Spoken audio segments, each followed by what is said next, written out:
wherein it is well settled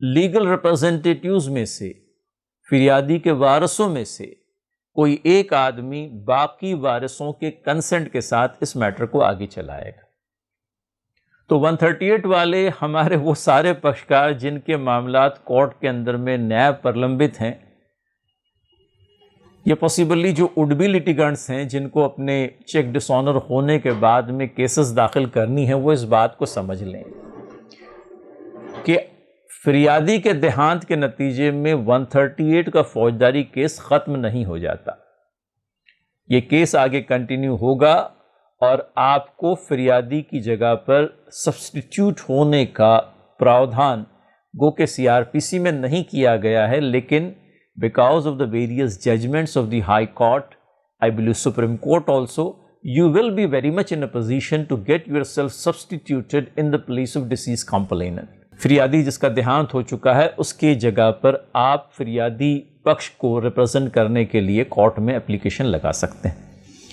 تو یہ بات تو سمجھ میں آتی ہے، لیکن اگر سمجھ لیجئے 138 کا پروسیکیوشن پینڈنگ ہے and during pendency of the case if the accused dies، آروپی کا دیہانت ہو گیا، تب کیا آپ کہہ پائیں گے کہ نہیں، آروپی کا دیہانت ہونے کے بعد میں بھی 138 کا کرمنل کیس اپنی جگہ چلتا رہے گا اور مجھے اس بات کا ادھیکار ہوگا کہ میں آروپی کی جگہ آروپی کے وارثوں کو کیس میں شامل کر لوں اور فوجداری کیس ان کے آگے چلاؤں؟ تو جہاں تک میرا گیان ہے، اور آپ میرے گیان کے اندر میں ورودھی کر سکتے ہیں، once the accused is dead in a criminal prosecution, I believe the case will come to an end.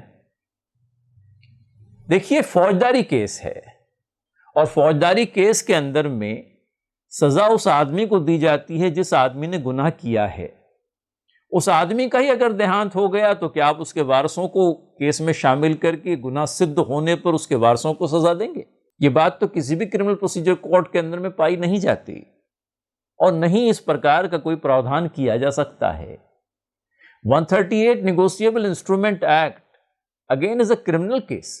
Check کے ڈس آنر ہونے پر جو کیس کورٹ میں درج کیا جاتا ہے وہ ایک فوجداری معاملہ ہے۔ کل کو گناہ صدق ہو گیا تو جو آروپی ہے اس کو سزا دی جا سکے گی۔ آپ جانتے ہیں the penalty prescribed is double the amount of the dishonored check یا پھر 2 سالوں کا کاراواس۔ لیکن یہ سزا اس آروپی کو دی جا سکتی ہے جس نے چیک جاری کیا تھا اور سفیشینٹ اماؤنٹ اپنے اکاؤنٹ میں نہ رکھتے ہوئے چیک ڈس آنر ہونے کی پرستھتی نرمان ہو گئی تھی، بلکہ چیک ڈس آنر ہو گیا تھا اور نوٹس دیے جانے پر بھی اس نے نوٹس کا کمپلائنس نہیں کیا تھا۔ آروپی وہ ہے جس نے چیک جاری کیا، جس نے نوٹس کا کمپلائنس نہیں کیا۔ اب اس کے خلاف میں آفینس ثابت کر دیجئے، اس کو سزا دلوائیے۔ لیکن اگر بدقسمتی سے جو بھی کہہ لیں آپ کی بدقسمتی، آروپی کی خوش قسمتی، بہرحال اس کا اگر دیہانت ہو جاتا ہے تو کم از کم میں یہ سمجھتا ہوں کہ اس کے وارثوں کے اگینسٹ آپ کو 138 کا پروسیکیوشن آگے کنٹینیو نہیں کرتے آئے گا۔ اب کہیں اس بات کو بھی دھیان میں لیتے چلیں کہ of late our courts are insistent کہ instead of sending accused behind the bar اس پر فائن لاد دیں، اس پر فائن لگا دیں، اور یہ فائن کے اندر میں وہ کمپنسیشن بھی آ جائے جو ہمیں فریادی کو دینا ہے۔ کیونکہ ہمارے یہاں NI ایکٹ کی پروسیڈنگز کو کوسائی سول پروسیڈنگز بھی کہا جاتا ہے، آدھا تیتر آدھا بٹیر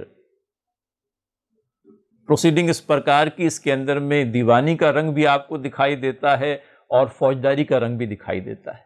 تو چونکہ دیوانی کا رنگ بھی اس کے اندر میں شامل ہے تو کہیں اس طرف بھی ذہن جاتا ہے، کہیں اس طرح کی بھی کوئی بات دماغ میں آتی ہے کہ بھئی اگر سمجھ لیجئے کمپنسیشن کا حکم ہی لینا ہے تو کیوں نہ ہم آروپی کے وارثوں کے اگینسٹ اس پروسیکیوشن کو آگے کنٹینیو کر لیں۔